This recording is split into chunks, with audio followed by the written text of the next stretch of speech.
Hi, I'm Jen Newman, the Director of Marketing with Orlando Shakes, and we are here today with Marcus Scott. He's the playwright behind Tumbleweed. Thank you so much for joining us, Marcus. Thank you for having me. Is this going to be, I don't think this is your first time at Playfest, is it? This is my very first time at Playfest. I It, came up on, if you Google me, I came up uh, Deneen Reynolds Knotts, who had a reading there a couple of years ago, mentioned me. I think in her one of her interviews, and that's how it came up. But yeah, this is my very first time. oh, well, we're so excited to have you here for Playfest. I'm curious, what are you looking forward to the most about Playfest? It's my first time in Orlando, so I've never been. I've never been to Disney World. I've never done any of that. So it'd be cool to just kind of like be there, experience the people, experience the food, and just really kind of be in a different theater community. I'm a New York playwright, and so this is kind of like my first or second really foray into Florida. So I'd Well, love to. Florida's going to be very happy to have you. And I think you'll absolutely love Orlando and you'll love the community here at Orlando Shakes and the entire theater community here. Without giving any spoilers, I do want to jump into your play, Tumbleweed. So tell me a little bit about Tumbleweed. And again, no spoilers because, we want people to Yeah. see for themselves. Tumbleweed came from like a lot of plays do, I saw something really bad, and I felt in my spirit, in my soul, if you were, that I could do something better. And an ex of mine challenged me and said that I'm doing a lot of critiquing, but I'm not doing a lot of writing. And out of Mm, spite, I wrote this in four. I wrote the very first draft of Tumbleweed in 4 days. oh my. And Yeah, but this was before a particular figure, I won't give it away, but a particular figure came along, and then the play has since changed. But Tumbleweed is a American family drama, kitchen sink drama, meets a kind of American family sitcom Mhm. situation. And it's kind of tethered together through elements of magical realism. And I really wanted to talk about texturism, which is a really big thing in melanated communities, and those particularly of people of Black descent. And I wanted to write a piece that my grandma, that my mother, that my nieces, that my sisters could like and appreciate. And it's kind of, yeah, it was the first real play that I wrote out of grad school. That's exciting. It's interesting to me now. Did I hear you right that you did this out of spite for an ex who said you Yeah, couldn't do it? yes. My ex, literally, we would saw the show and we're drinking wine, and I was just so mad because I'm watching stereotypes unfold on stage. And one thing about me as a writer is that I'm very much about. I don't believe that blackness is a monolith, and this Mm-hmm. play had everything. Uh, it had people with crack addiction. It had police brutality. Everyone was dead at the end of the play. The grandmother had some kind of diabetes. It was every stereotype you could see in a play, and people were like riveted, and it was so offensive to me.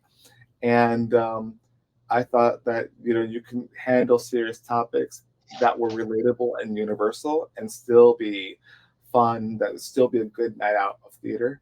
Not all my plays are like this. This is kind of a play that is very it's a little different than the rest of the plays in my canon. My plays are still very funny, but this Mm-hmm. is like I guess my wholesome play, if you were. Okay.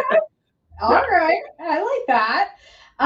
So what we found out what inspired you to write this story. That's very interesting to me. But other than doing it out of spite and what you just said, is there anything else like have you seen what happens in the story happen up close and personal? And is that kind of what made you do that? Or Yeah, so I have a ton of sisters and nieces and nephews.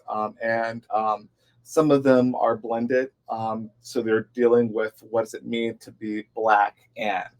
I also have family members. I myself am, we don't Mhm. fit in one category. And so we're constantly having to negotiate um, how we're perceived. What does Blackness mean? Mhm. Um, and I wanted to really kind of talk about that, but also like I'm the cool uncle, I believe, uh, and so I'm having to also I wanted to write a piece um, that I could share with my family. A lot of my other pieces, they're a little bit more adult. Mhm. They're talking about a lot of political, things that happen politically, and I really wanted to do something that way that felt like that they could see. I also just as I used to be an actor, and a lot of the scripts that I were given, they just weren't fun scripts. It was Yeah. very much traumatizing, and so I wanted to write a piece that like would be fun for not just young actors but like older actors as well, and that they can sink their teeth into.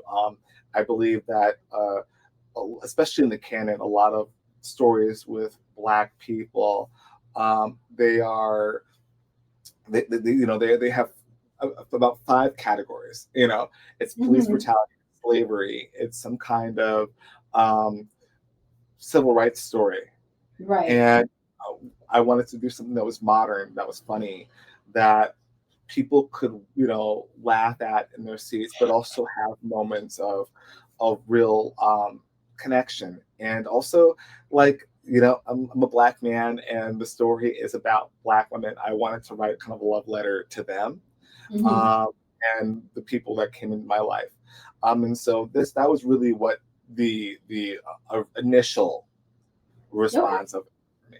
And after that, it was just really just kind of really finessing the story, really getting into it. And I'm not gonna give it away, but there's a particular character that comes along, and that came later. That character was written actually as a part of a separate play.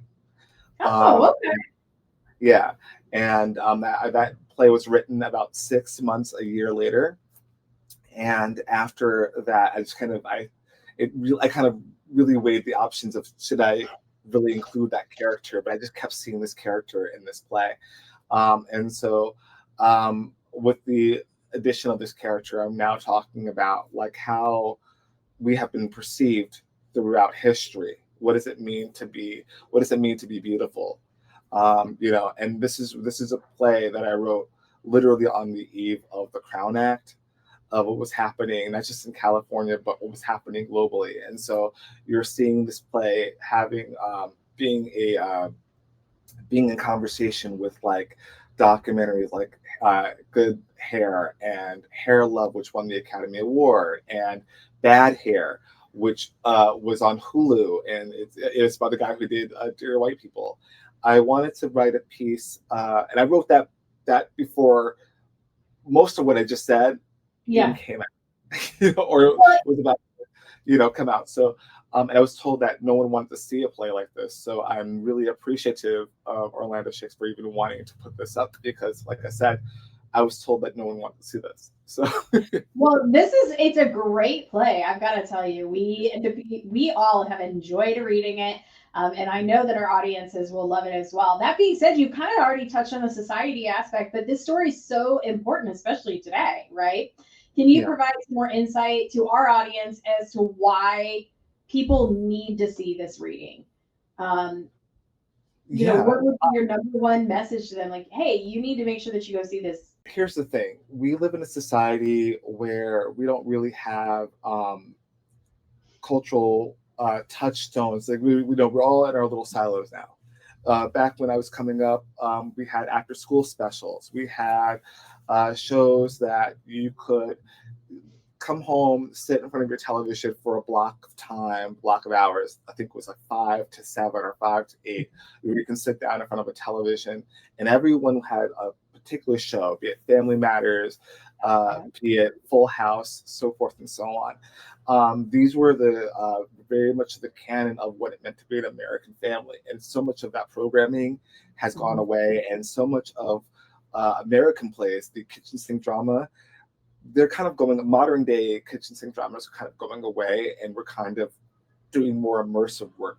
This right here is a kind of a both a an homage to that time period of coming home right into the television, watching the new Full House or the new uh, Family Matters or Smart Guy. Name a situation comedy. Um, and it's also kind of a calling back to the older American kitchen sink dramas, All My Sons, um, the oh my gosh, Death of a Salesman. Right. So I say, come if you want to see a show that really takes these things that you know that you're very familiar with that are kind of going away, but you want to see it in a modern context. Come see it. You're gonna laugh. Maybe you'll cry. Maybe you'll fall in love with falling in love. Maybe you'll leave with a better sense of self and a better and more appreciation of your own beauty. So if you can Mhm. come and uh, if that's the kind of show that you'll be down with, come and see Tumbleweed. Yeah, I think I didn't actually realize it when I was reading it until you said it, right? But when you're reading it, you're right. It does remind you of those sitcoms that as children, well, at least for me as a child, I remember growing up and being like, you're right, this feels very much like that.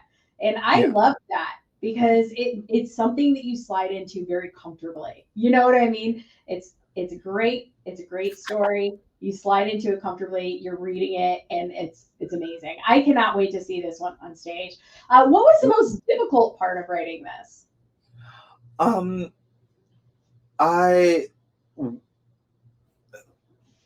I will say that I had the structure almost immediately. I wrote like I said, I wrote it in 4 days without really rest, without really food. I was determined to get it finished Yeah. because, like I said, I felt challenged. but um, but I will say that especially as I'm um, coming back to it, I mean, this is it's a dramatic piece, but it's there's a lot of comedy and comedy can age. Mhm. It's a piece that either their comedy can be evergreen, but it ages faster than a lot of pieces, and so making sure that like it lands. Also, because it straddles the line of kitchen sink drama and the sitcom. It can feel at times like it could be a movie, or it can feel like times like it can be a play. There's a Mhm. really fine line, and that was intentional. And so, really getting the tone right, and also there's a couple of monologues, particularly the last monologue, which is the kind of the thesis of the uh, the play. I really wanted. It's the monologue with the grandmother. Mhm. I really wanted that to kind of be my kind of button for the show, and so really kind of taking those things together. Also, this is a multi generational play, and listen, I don't know Gen Z that well. I don't know Skibbity Riz and um, and Gen Alpha, but I do I wanted it to feel like a play that felt evergreen that way, and so hopefully I'm getting it does it like I'm hoping that I'm taking a lot of people and a lot of influences, and it feels like everyone can come in for a night of theater and really see themselves. Marcus, I think you can absolutely accomplish that. And I know that people are going to love coming to see Tumbleweed. It is happening October 26th at 5 p.m. Single tickets are only $16. A whole Playfest pass is $66.